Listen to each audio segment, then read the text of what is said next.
Hello everyone and welcome to On the Settee. I haven't been here for a while, so I'm super excited to be back. I just wanted to give you some insight into what On the Settee is and what the front room is too. So this first series that we're doing, the second series, sorry, is actually about kind of our neighbourhood and people that live in the neighbourhood coming together and basically sharing their experiences. So I'm really excited to kind of be doing the intro for this talk. I'm very, very, very excited and excited to kind of be here to just experience and listen to a lot of the connections that are going to be made. So today we have Emma Mendes talking to Marlene Mckenzie. Both are two amazing, amazing women that have been working within this area in different portions of it, but through the arts. So I'm really excited for them to talk and connect. So just a little bit of insight into what On the Settee is. It's part of the front room, and the front room offers a place of sanctuary, a place where you can take a load off. And on our settee, you'll discover conversations that kind of slot into your day, like a catch up with an old friend, or your favorite song, for instance. So, you know, there's something that kind of makes you feel at home, open, yet vulnerable, but connected to yourself and others. So just so you know that the Q&A is also open as well. And please feel free to drop your questions within there. If you're watching by YouTube or here, please do that. I'm really excited to kind of pass on to Emma, who I'm sure will speak a little bit about her background.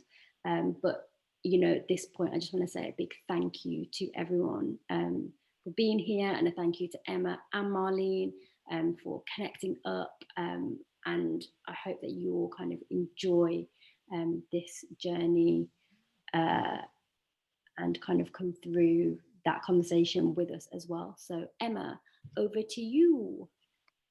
Thank you, Danny. Hi. I would like to introduce myself as Emma, the vocal coach and studio owner in Birmingham.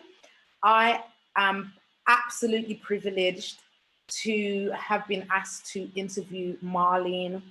Marlene is somebody who I've never met before, but in speaking to Marlene, have become so uber inspired to have her share her story and enlighten many others and inspire and encourage many others today. So I'd like to introduce Marlene to the show. Yay! Thank you. Lovely to meet you. And you.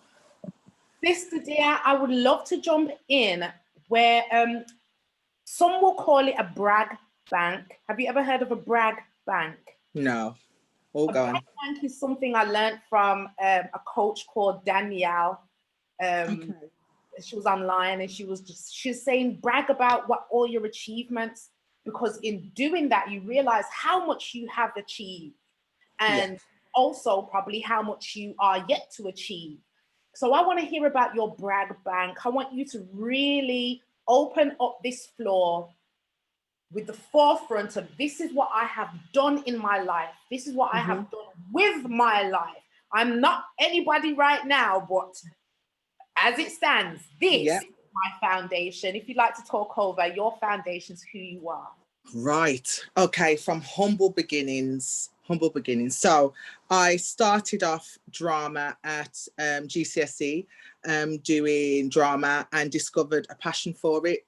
I was quite loud at one point, and then I went really introvert. And then when I went to A-level, did A-level drama, media studies, and English lit as well. Passed my drama, passed my media, didn't pass my English lit, but that was fine. It was cool. Keep carrying on. And then I decided to have a year out and then started to work in TK Maxx and another food chain, and then got fired from TK Maxx. So this is why I said this is happened for a reason. When I got fired from TK Maxx, my sister gave me a cutout of Birmingham Theatre School and said, just apply. But because I was so shy, I was like, no. So anyway, applied for that, and then that's where my journey started. I got onto the access course and then did the 2-year H&D, and then from there did the two years, and then finished that. Again, wasn't sure what I wanted to do with the acting, and then went into workshop facilitation with drama, and then that's where I started to find myself working with young girls, using drama to inspire them and to kind of, you know, develop self-esteem. And then from that, I then went to work at the Birmingham Rep, and I was in Witches as a witch, the only black witch. It was quite funny, had my own scalp and everything. And did the Witches there. I did an Inspector Calls there. I then did a program which delivered to babies, which was called Open House. So it was the first, I think it was 10 years, it was the first of its kind, and it delivered drama to babies from 6 months all the way up till they were 10. So we kicked it off with Open House. And then from there I went to the Belgrade Theatre. I did theatre and education, and we toured Coventry. Coventry. It was an experience, but I learned so much with people who was on the who was working with. And then from there, I then developed a kind of knack for theatre and education. And actually, there was a little bit of a frown on theatre and education, but I just thought there was something in it, and there was some tools that you really needed, especially like role-playing work. So then I started to work with another company called Language Alive, the Playhouse. And from there, I really got some experience into working with young people, understanding young people and where they come from, and me coming from Aston as well, and kind of seeing the synergy of how drama can really open your mind and give you confidence and just learn basic skills like maths, English and science. Yeah. So when the recession hit, you can use acting as a means of learning basic maths, English and science. Yeah. Brilliant. Yeah. That's like NK, who uses like MCing. Yeah. Maths. What amazing. Sorry. Yeah. No, don't worry, that's fine. But yeah, so it kind of started to make me look at things in a different way. And then when recession hit, obviously cuts and everything, and I had a project in my head. What year was the recession? Was that 2014? When was the recession? No, 2007, 2008. Yeah.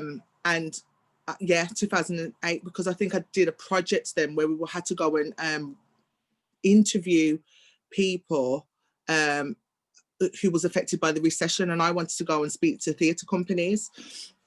But then at this point, I was like, oh, I've got a lot to say. I want to say a lot of things. How can I do drama? How can I create a piece of theatre? I didn't have any experience in that. I just knew that I wanted to create what I was creating with these theatre companies, but say my own voice.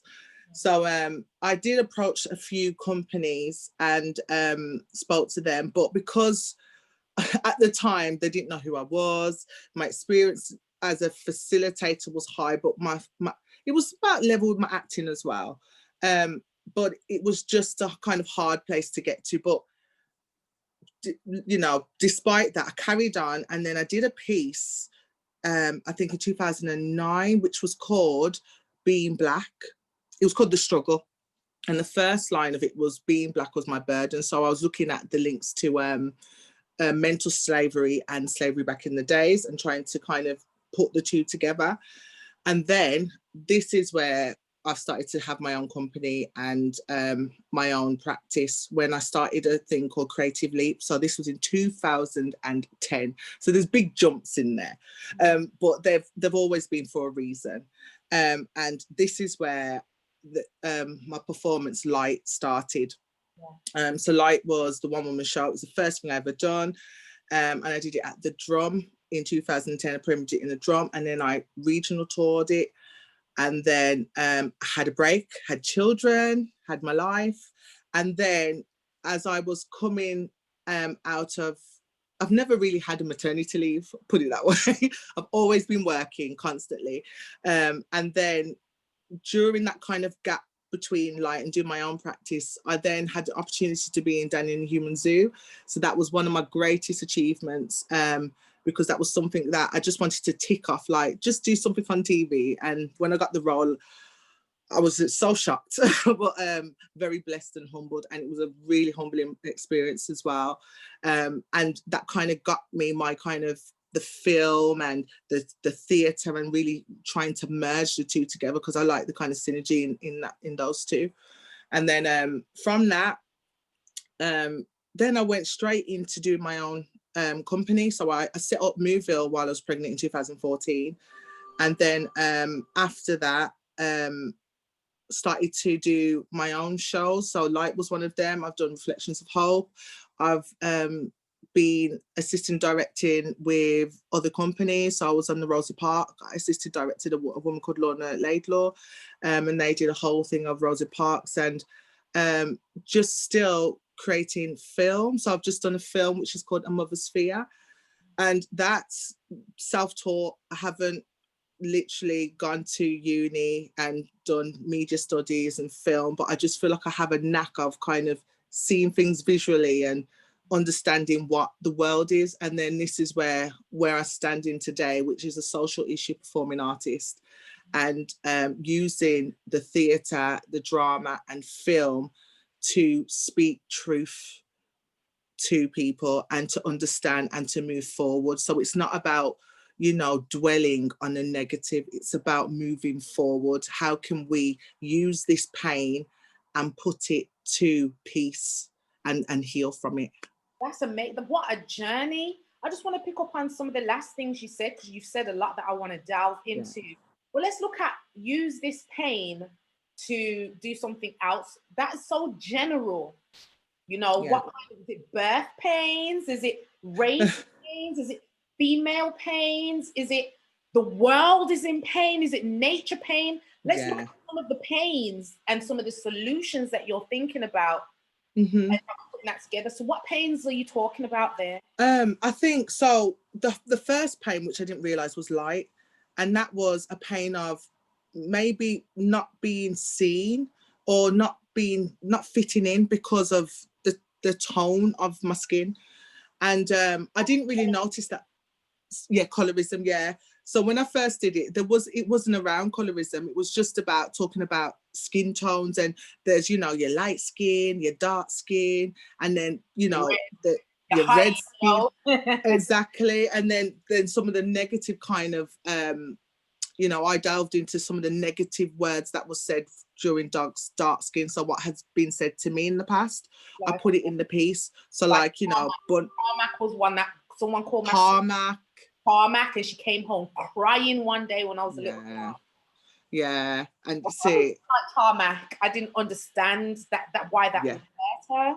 Yeah, and it's like, so as you said, Tarmac. I think when I was at school, it was like bun up toast. It was like, you know, there's one that I've used in the piece, which is black butter, which was used quite a lot.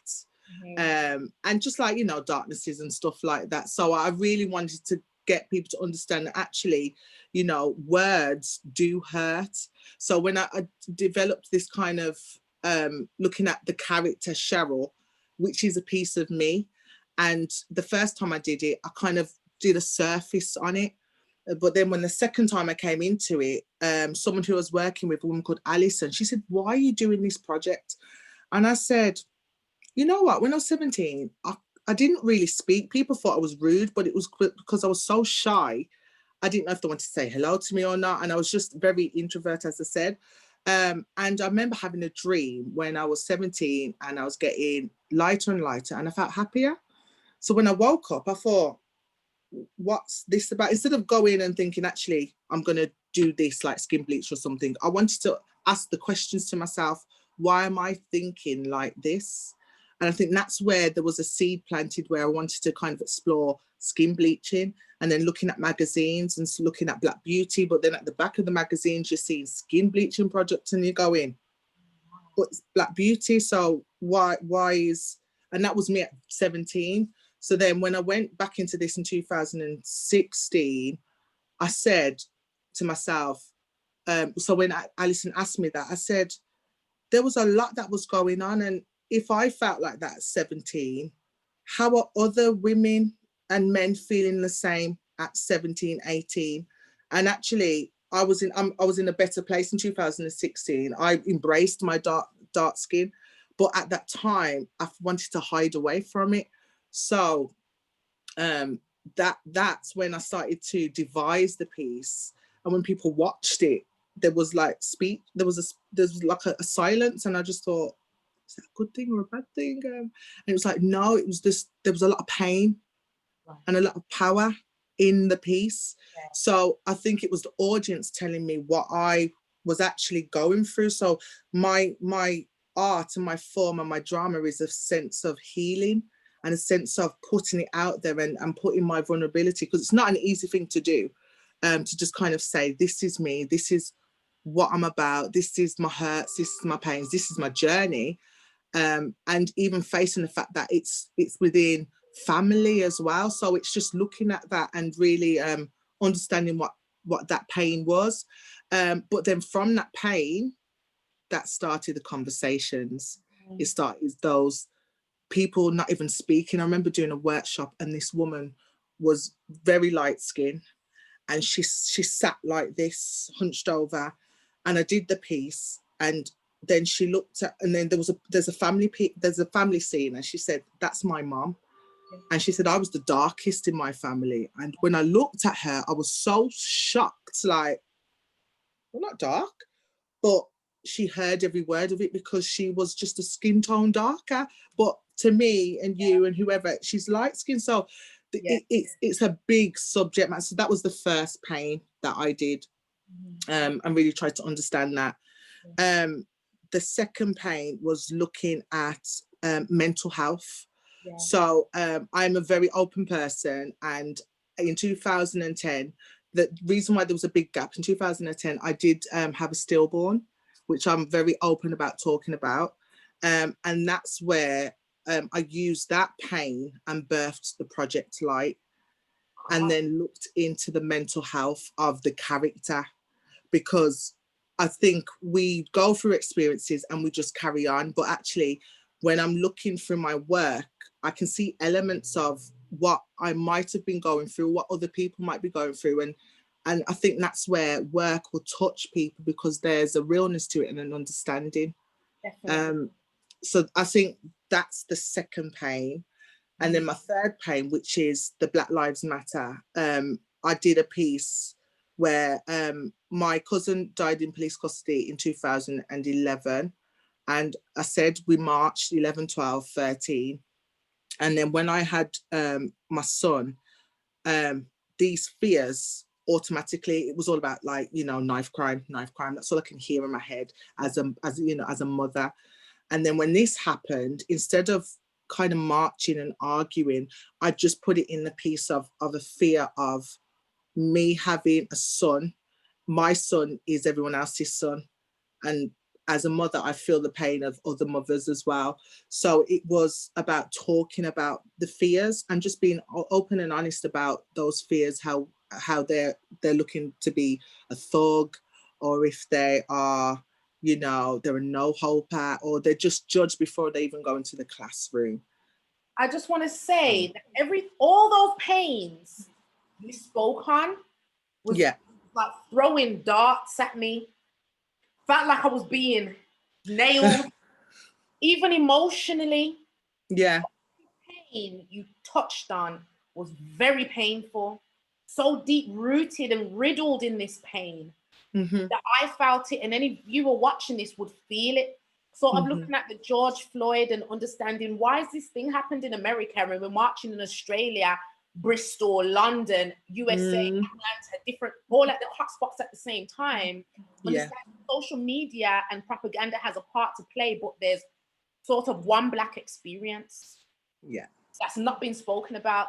There's one drop of blood, one drop of Black blood that makes you Black historically, especially in all the research that you've done in the Bob Marley, emancipate yourself from mental slavery. Let's look at how the slave ships looked and put those together, and what do we have today? And even looking at, you know, from Fresh Prince of Bel-Air and, you know, the real McCoy, the real Black programs we have in the 90s. And then it's not existent anymore. We don't have like a Black program. And we're seeing a lot of light skin. Light skin is the right skin, and a lot of dark men preferring light. And then that's again the propaganda that we're seeing. And then for me, when you're talking, and I'm like, okay, the reason I named my son Sovereign Israel Elijah, right? Because I was having a Black boy and I wanted a Black girl. And part of me was like, as my child is growing in my womb, in 2015, as a first-time mom, I'm thinking, what if my child's dark skinned? Now, I've never had a complex about being dark skinned, but I never realized that the new Instagram, the new Facebook, the new Snapchat, all they're doing in their background programming of my brain is telling me light skin, light skin, light skin, long hair, long hair, light skin, until I got sick of seeing it. And so I've never questioned my dark skinnedness, never. Right. I walk into a room and I'm loud. I feel like a dark skinned Black woman, probably an American dark skinned Black woman too, not even a British one. I just feel loud and I feel Jamaican, and all of these negative things I feel about myself. I don't know where they come from. You spoke about being loud, and I made a note of it because there was a point, you know, Black people are told we're loud, and it just, and even now, I'm still aware of it, but I'm very introvert. If I go out, I can't help but be loud. So I like to have a lot of quiet time, so I'm not just chatting or feel that stigma. I hate the stigma, so I try to leave myself away from them. What made you go introverted? Because you didn't really touch on that moment happening. It sounded like you was loud, then something made you realize, reel it back for a longer period of time before you started to speak up about certain things. But could you talk me through what made the introverted side come in? I think it was, you know, when you're at home, when you're younger, I wasn't told to be quiet. I knew I chat too much. My mum would say, you chat too much, but that was fine. But I think going into secondary school, there was a bit of a, you start to be aware about your body, you know, hormones, and, you know, it's that time you're changing and whatnot. And I was in a class full of Black girls, and I went to a school in Erdington, Kingsbury School in Erdington, but my class was the blackest class. And there was a lot of personalities, and I was loud. People were scared of me. I never had a fight, but people were scared of me because I had that kind of, you know, the black girl face, like, you know, that kind of look. But there was a lot of nastiness, a lot of, I think this is where the kind of nastiness of being dark skinned, that's when I knew I was dark skinned, because they were lighter skin or mixed heritage. And it was like, oh, you know, this, that, and the other. And there'll be like lots of backbiting in this class. And I was involved in it, but there was at one point when I thought, this is really nasty and I don't like it. And when I spoke up, I would get into trouble. I noticed I was getting into trouble. And they would laugh, because, you know, when you're at school, they'd laugh and whatnot. But actually, I'm a Black girl and I'm making people laugh, and I look like a troublemaker. That's what I was seen as. So then school happened, and I just started to be very aware of who I was and how I looked, and I didn't look like my friends. I didn't look as good. So there was a real self kind of confidence that started to come into it. And then I think, you know, when you're starting to date and the male, so this is why this is in the piece, it's looking at, you know, how men perceive women. And I think if I wasn't, because the way I looked, I was so into myself, I didn't feel beautiful. I didn't think dark skin was beautiful. And so I felt very ugly. So I think I wanted to be invisible. And again, that's in the piece about feeling invisible. So I made myself invisible. I didn't want to step out. I didn't want to be seen. But the only way I wanted to do drama was to be seen. So I was like, oh no. So I used to cringe sometimes when I'd have to do a piece, because I'd be so much in my head thinking what people thought how I looked, rather than, are you talented? This is a character. This is who you are. So I kind of forgot about who I was. Instead of, I was too much focused on what other people thought how I looked. And if I didn't look pretty, or if I didn't look away, then I wouldn't be doing acting. And I have had that said to me a bit like, oh, okay, well, yeah, you can try in acting. And it's like, so when you start to hear certain things, you start to kind of believe them. So that's why I said words are powerful. It's those seeds that are planted. They weren't planted at birth. It was planted a bit later. But then as a young woman, it's thought, okay, I'm too loud. Just stay quiet, listen, observe, nod your head. Okay, that's fine. And then got that black woman that it sounds to me, because when you first started, I've got a sense that, okay, maybe it's about you was ugly and you worked your way up to that place where it was, okay, I'm ugly. I still feel like that, to be honest with you. But the only thing I've noticed was that I would see my beauty in the eyes of other people. Namely, sometimes like the men used, because apart from being dark skinned, there was being fat. Right. Yes. With it. Yeah.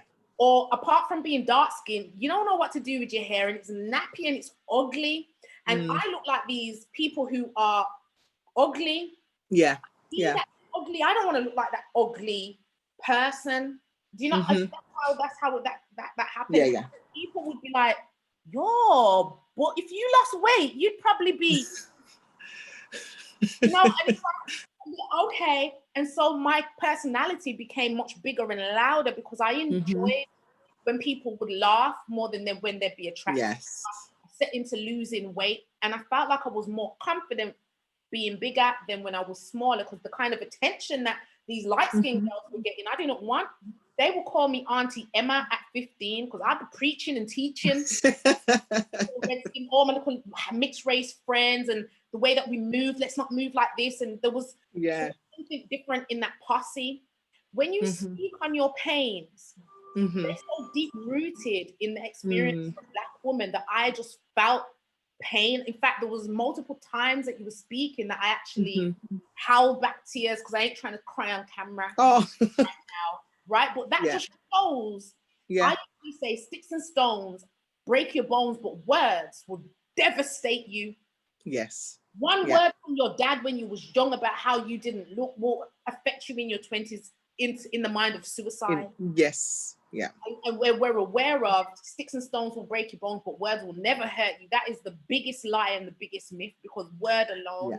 And so it seems to me like you're gathering the level of words and the platform to express words, that it will ripple out into the world as some of the solutions in your life you've gained. So I wanted to ask, what experiences or are you bringing to the table for your solutions moving forward at the level you're at now? So the solutions, right. So for me, I am a very positive person. Amen. Everything is a learning experience. Things will happen, they do happen, but it's how you deal with it. It's how you react to it, rather than, as I said, dwell in it and seep in it. So my thing is, see the glass half full. There is a light. There's always a light at the end of the tunnel. So even though this is happening, I know it's making me a stronger person. I know it's making me be the greatest version of me. And, I couldn't see a power in me before. And then strangers will come up to me and say, you're quite a powerful person. I'm like, wow. What do you mean powerful? Your powers and your light through the way people express through their eyes, how they're you look through your eyes at like how you're seeing me, and then it's like, well, I might as well take that on. Might as well Exactly. that beautiful thing they're saying about me. Let me do more. Let me wear the skin of it and Yeah. feel embraced and walk in that power. And I think that's where, even though my work might be feeling pain, it's about the power, it's about empowering, and it's about knowing your truth and understanding your truth. And as you said, you know, the deep roots of pain, I do feel them, and I feel like I'm an empath, that I feel other people's pain, but it's me using my vessel as a performer to say that, but also be a, you know, a role model for other young women who are coming up and feeling that pain. Like, we're gonna work, we're gonna get through it, and you are beautiful. What I'm gathering is you are creating the tools for people who do not have it, or the mental place or the experience in their life. They might be 16 and not know it's okay. Dark skin is all that melanin and that 98 that grows towards the sun. Exactly. Because young children, I find, are way more genius until teenage years, where they start to learn, oh, this is the world, and then it impacts them. Yeah. What a little girl said, she was in her class, she's about 7, and she was in her class, and the little white girl next to her was like, oh, you know, her hair was long, and they was going around asking what you love about yourself, and the girl says, I love my hair, it's long. And they kind of looked at her like, your hair don't look long. And she's like, no, she gave them a whole lesson. My hair grows towards the sun, and it, you know, it curls, so it's tight, but when I stretch it, you know, it defies gravity. And these little people are learning. I'm 35 and I have just started to love my natural hair, whereas we were taught, relax your hair, you know, or our parents would not, apart from the Letitias and the Keishas and the Shanice, I'm Emma for a reason. I walk in the room and they're not expecting the dark-skinned Black girl to be Emma Mendez. Yeah. On the slave name, and then expressing, oh, my name's Mendez because that was the slave master, and people's reaction like, you didn't need to go there. You know? But it's our reality, you know?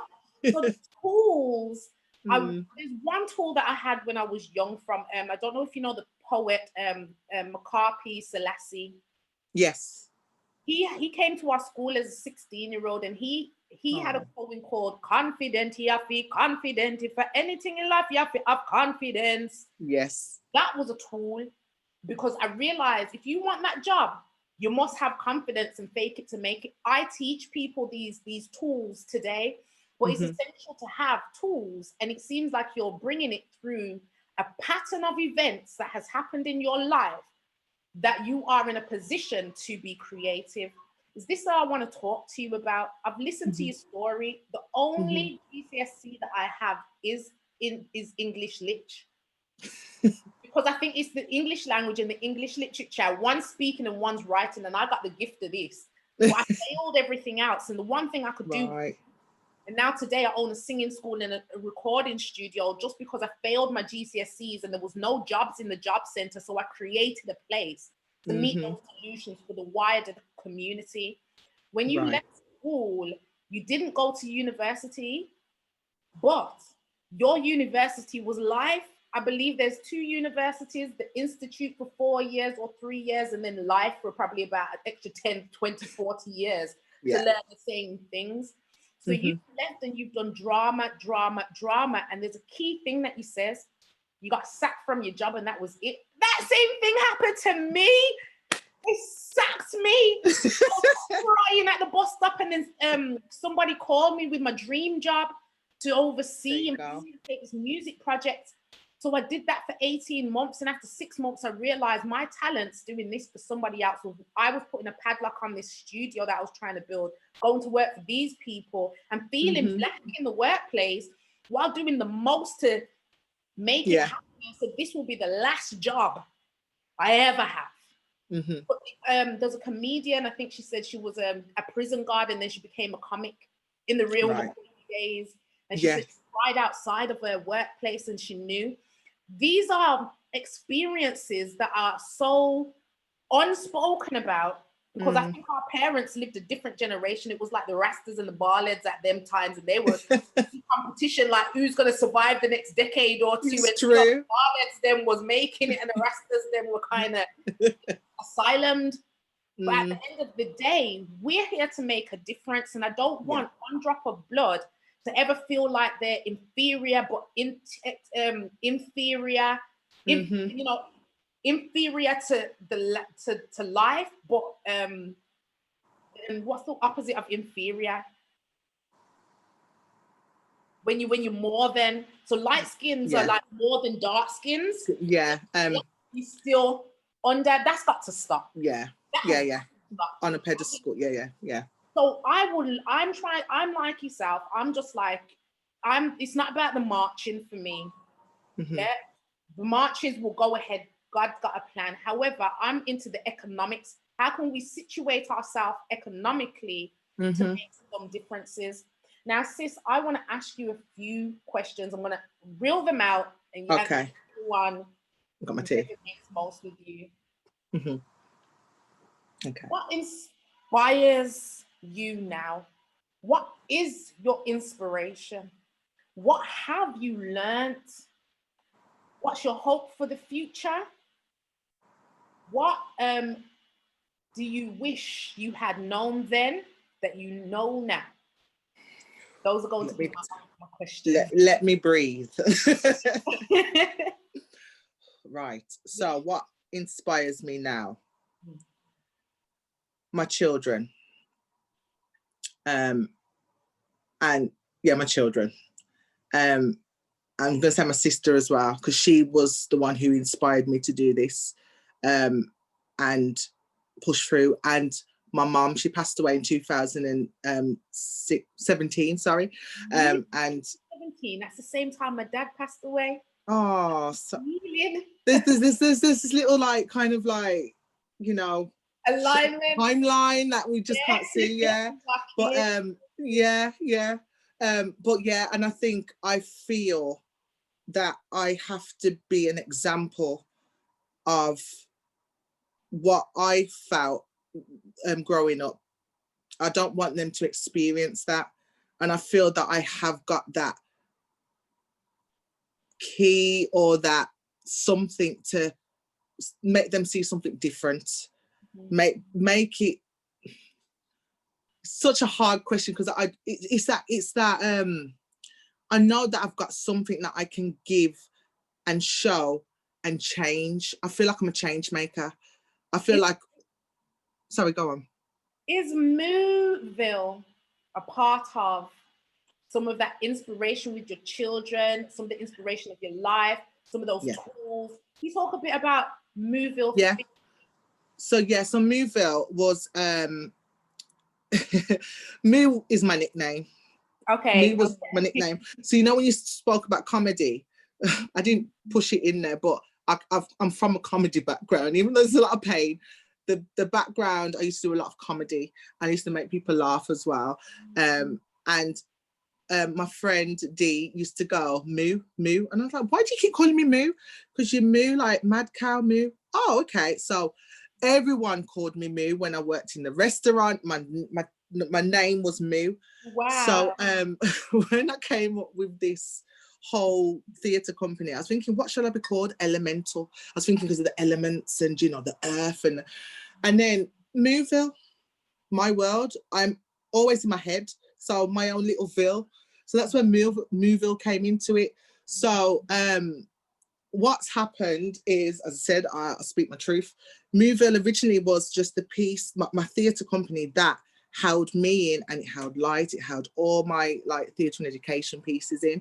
And because of my nature, I am, you said they called you auntie. I was always the mother of the group. I'm very nurturing, very, and with Mooville, I set that up to have something for the future for my children, but also to help other people come and work and have a place to work and experiment and play and just be. And during creating Mooville, I am very giving, and I think I gave a bit too much, where people felt they could just freeload in the company. And, you know, as I said, I don't blame them. I'm not angry at them, because that was my learning. I had to realize that I've got to boss up, and actually that's not how you run a company. There's no, you know, and in that, you know, people have taken and they took some of the company. So I had to rewrite the company. And then that's where it split from Moville Theatre to Marlene Mckenzie, because then when I spoke to this lady, she was mentoring me, she said, but your work is you. So all the kind of lights and, you know, reflections of hope, they're you. And then I've done mini moves, which are for young people from 5 to 17. I've ran like summer school, art schools for them. So I wanted to keep that I'm still within the community running Moville, and young people are experiencing, you know, confidence through the arts. So that's what Moville was set up for. And I wanted young people to come in and be part of it, and then also be trained within the company to then go out and become themselves. So it was never a place that once you're in Moville, you stay with Moville. It was always something that was giving back to young people. So that's what Moville's about. So that's what I think, that's my inspiration, to just kind of, you know, I started off, didn't have a clue about drama, and even now there's a lot of parents that have children that are very talented but wouldn't know how to go and do an audition. Where do they go? So it's just having that company, and also being Black owned as well, having something that's, you know, young people look like, they say, oh, you look like me, so I feel comfortable and confident.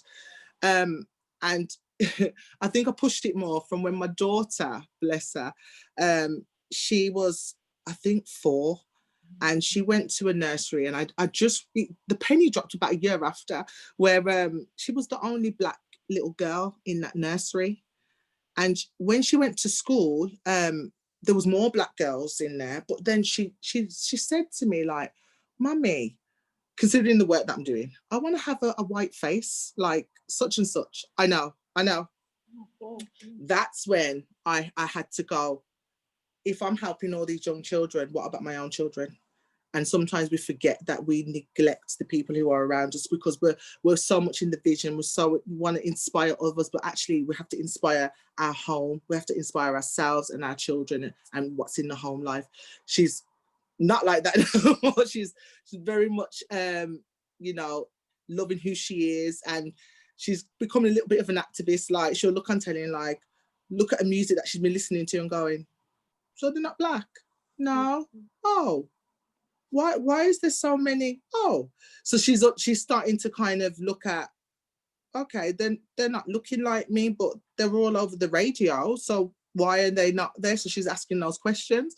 So yeah, that kind of, that's Moville, about inspiring and giving back for that company.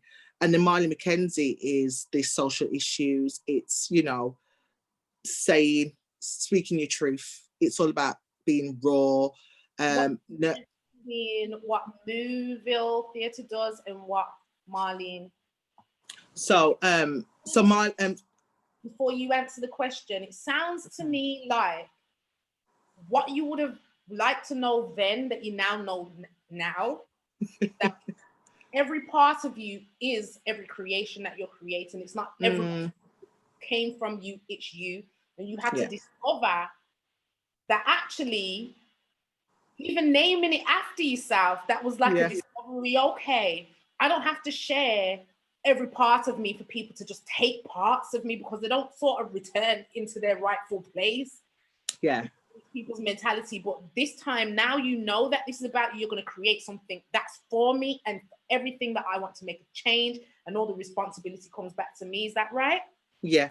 That was it. I think, you know, Moville was an attachment from me, because it was me, but it was the old me that was kind of, you know, laughing, and it was fun life. And I think the kind of switch was when people were taking from Moville, I thought, actually, you can't take from Marlene Mckenzie, because it's me as well. It's me. It's the different versions of me that I choose to share if I want to share it. So definitely, you know, the last question, if I knew what I knew. What if I? The I question. get that one. My brain. Can't even say it myself. I wish I'd have known then what I know now. Yeah, and kindness. I am still kind. I did not let this affect me. I did not make me bitter. Yeah. I wanted to be better, and I have a saying: don't be bitter, be better. I love that. I heard that right. Yeah, that is. That's big. It is, because I didn't want people to think, you've taken this, that. I said, you know what, I can innovate. I am an inventor, so I can reinvent whatever I need to. So you can take it. That's fine. Actually, you know what? I'm glad I've given you something, and I wish you love and light with it. And that's how I am. And don't get me wrong, there was anger, there was a little bit, but the kindness, actually just saying, right, don't let it change you. You just have to learn and be a bit more mindful with what you're giving and how much you're giving. So that's my thing now. I give, but I can give to a certain extent. And then kindness ain't your weakness now, and you're very generous. I put that on my wall. I got into my house, I had to put words on my wall, and I sat down in this chair and I looked around my room and I thought, what do I need to think? Because just like yourself, I had to learn this year, the people closest to me are the only ones that take chunks out of me like they deserve that. Or when you're moving, because you know yourself, and like, I'm Emma Mendez, I'm Marlene Mckenzie, I'm going here. And then people are like, oh, but how about we do this? And you're like, okay. And then they have you stuck because they need to do this before you move on. And you're like, okay, but I can't move. And you're like, just wait for me. And then you think to yourself, no. Yeah. Let go. I had to learn that. So I went on eBay and I asked God, what words do I need to put into me, being as they are so important? Because in the beginning was word was with God. God said, let there, and there was. So I thought of the word talented. And then my friend Emma Beckford, she said, Emma, Simon Cowell doesn't come to Birmingham because it's full of talented people. They are not the talent. There's a difference. When you're the talent, you have the photographer, the videographer, the producer, everybody's working for the talent. We need this talent to work. That's the talent. When you're talented, you're good at this, you're good at that, you can do this well, you're full of talented energy. But to become the talent is a professionalism. So I went and ordered the word talent, original, aware, subtle, because I'm always loud and it's not the part of me that I love. So I had to learn, be subtle. Don't just act like people think that you're naive and they can take your kindness for weakness.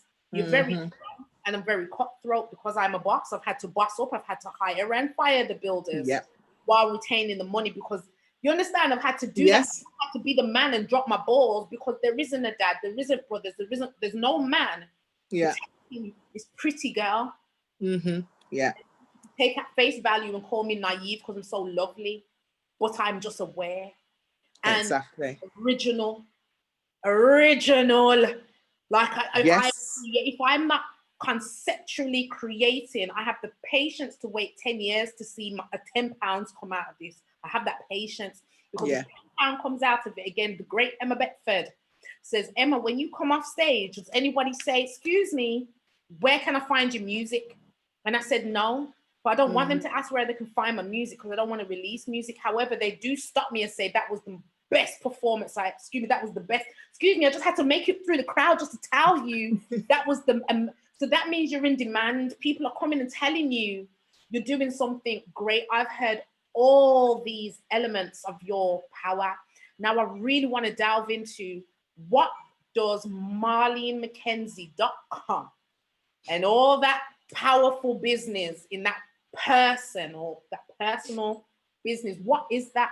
What does that look like? Where's that going? How does that operate? What's the future for Marlene Mckenzie? Wow. It's authentic. It's the rawness, as you say in your words. It's moving to a place where I'm merging. I'm looking beyond just theatre. I'm looking at film. I'm looking at all aspects of arts. I'm looking at what's going on. I'm looking at even doing a piece that it's not even scripted on stage in front of a live audience. I'm being very inventive. I want to be, but also taking the courage, making massive leaps, doing things that you wouldn't think would merge together.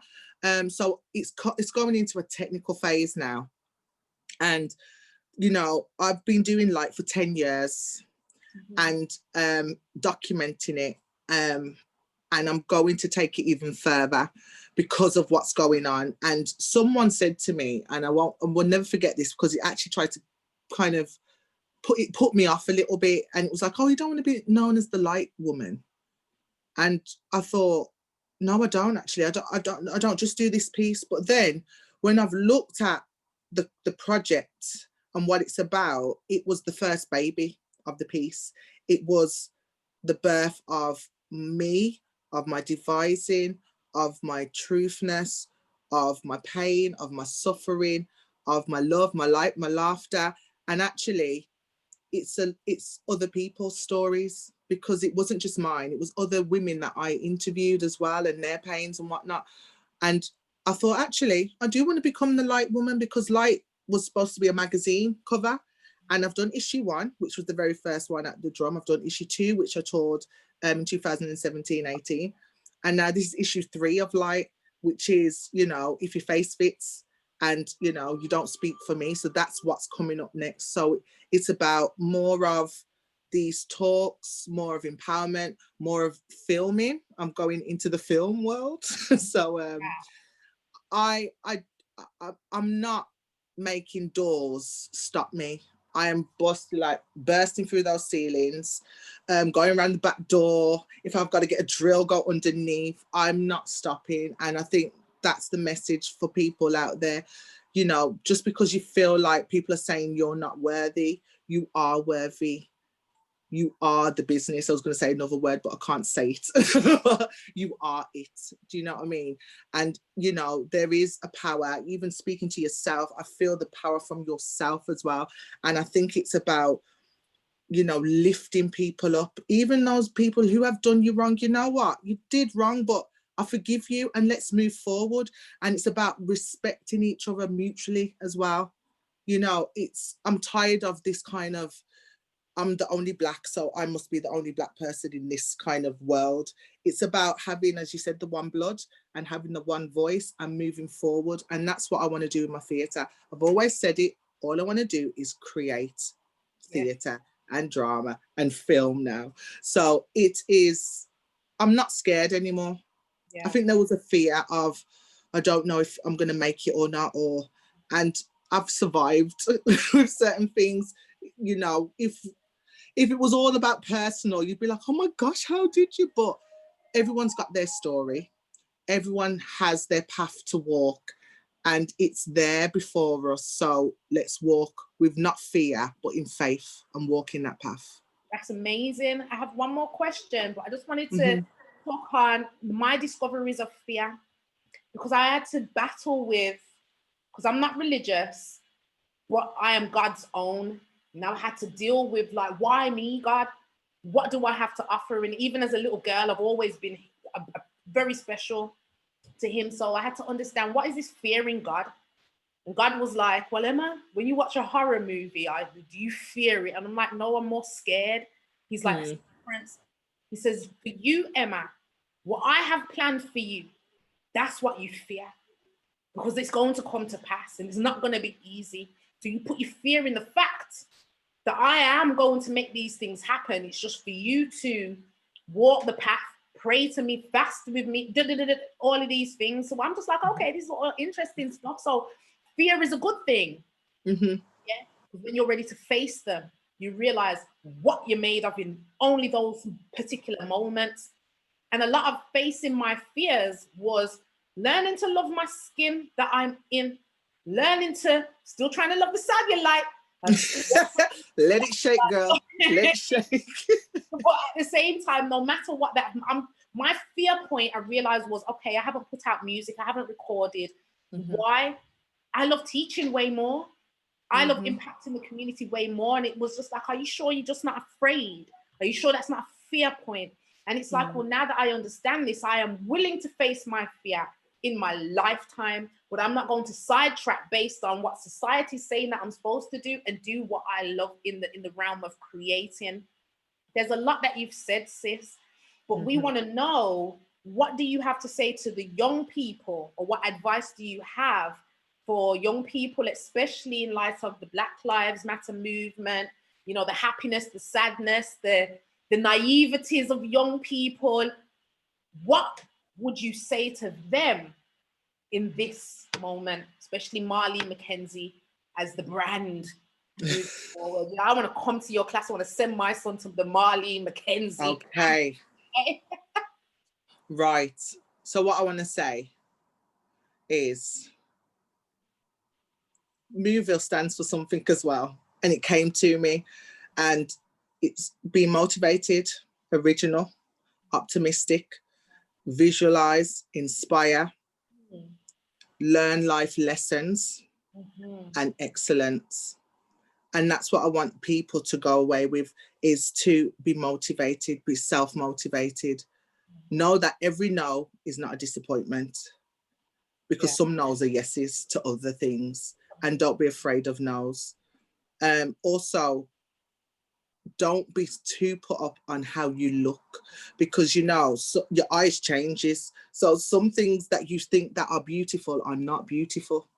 You're seeing some things that are made to seem beautiful that are not beautiful, if that makes sense. So it's about looking within.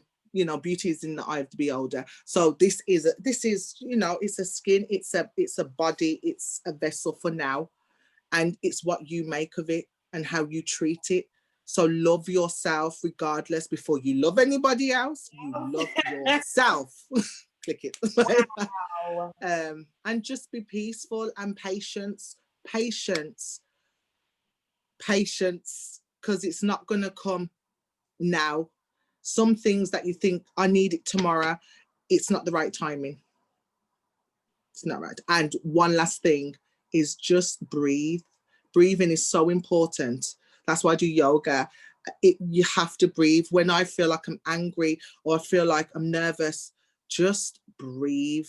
Take that moment and it'll be fine. So this time I had to take a breath, because you filled me with such inspiration. I don't know what that was, but it brought tears to my eyes again, but not from a sunken dark space. It was like the perfect conclusion. Like at the first part of your energies and speaking, when we spoke about the pain, the tears that I felt welling up inside of me was rooted like a tree root in some pain. Not just my own pain, you know, I didn't ask for this pain. I didn't go through this pain. It was a DNA. It was so deep. Yeah. At the end of your conversation, the peace, the patience, the love, the joy, the love yourself, everything you said, take them no's and know that they're for you, because there's a yes around the corner for you. Like everything you have said is the realities that have taken us 35 years, 36, 37 years as Black women in one story, you know, that knowledge. And what that welling up inside of me was like a vessel that's been poured into. You've just filled some places in all of us listeners, and will go on to fill the environment around you without you even trying, because you've got a sister like me, and the sisters and the brothers from every ethnic background. I don't want people to think that, oh, Black Lives Matter and this is a Black thing, but no human should have been treated ever for 400 odd years up to today and told to forget about it. Nobody should have been gone through genocide. Nobody should deal with the ill treatments of people based on a superiority or a superiority or a superior ideology that we are about to break down. So, sister, we are Black, but we are humans. And our little experience here, you know what? I've noticed, look, Asian boys are acting blacker than black boys. White boys in urban societies are acting black, and we're here trying not to act black. Exactly. Like, so, sis, everything that you've said today, the whole acting school, I'd love to link you up in the future. I want to thank you and invite Danny back as we start to wind down this civic square discussion of women in power, men empowering youth, empowering elders, empowering the chant down of Babylon, and, and the joining of Zion and inspiration and love into this circle. Yes. Over to you, Danny. Thank you so much, Emma. Thank you so much, Marlene. It was such a beautiful talk. Thank you for just sharing who you are, honestly, truthfully. Like I felt that, and I feel even when we're speaking about the arts and creativity, as you said, Emma, part of that is always us, right? We're always in that when we're creating that work that is true and meaningful to us. And I feel that you really just touch that in a way that I can't even really describe. It was really beautiful to see how you kind of connect through your work, and also the realizations that come through that, right? Like you have this thing and you're like, this is me, this is what I do, and then you learn and it develops and it changes.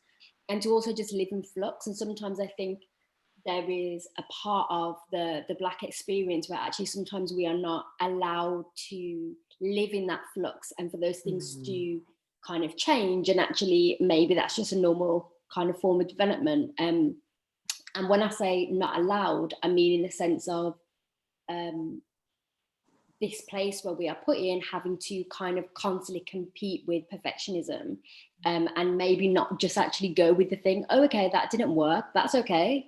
You know, as you said, Marlene, not every no is a no, right? It can be a yes to something else, or that door closes and it opens something else.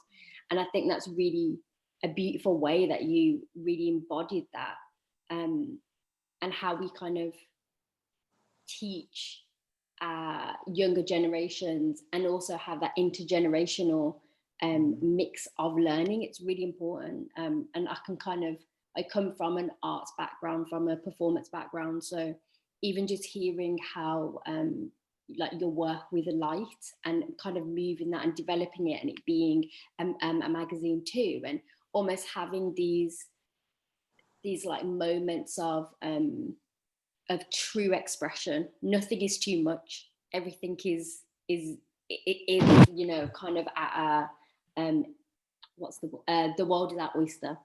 And I really love that, and I feel very like inspired.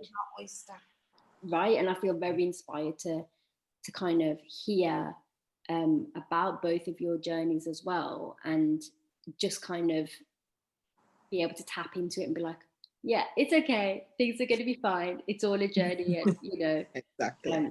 And I really love that, and it's so important. And I just love that you both kind of like mentioned your kids as well, and just having those conversations in your household. It's like, you know, sometimes we are or can be so busy trying to change the world, and those moments sometimes kind of like run away with us. But I think even just that, like bringing it back into your home, bring it back into yourself, and letting that spill out, and letting that kind of uncover these things that maybe we didn't know before, maybe we're still learning. So thank you so much. Honestly, you two have been a dream to listen to.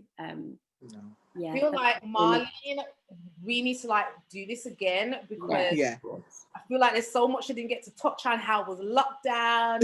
You know, like so much. But the world is our oyster.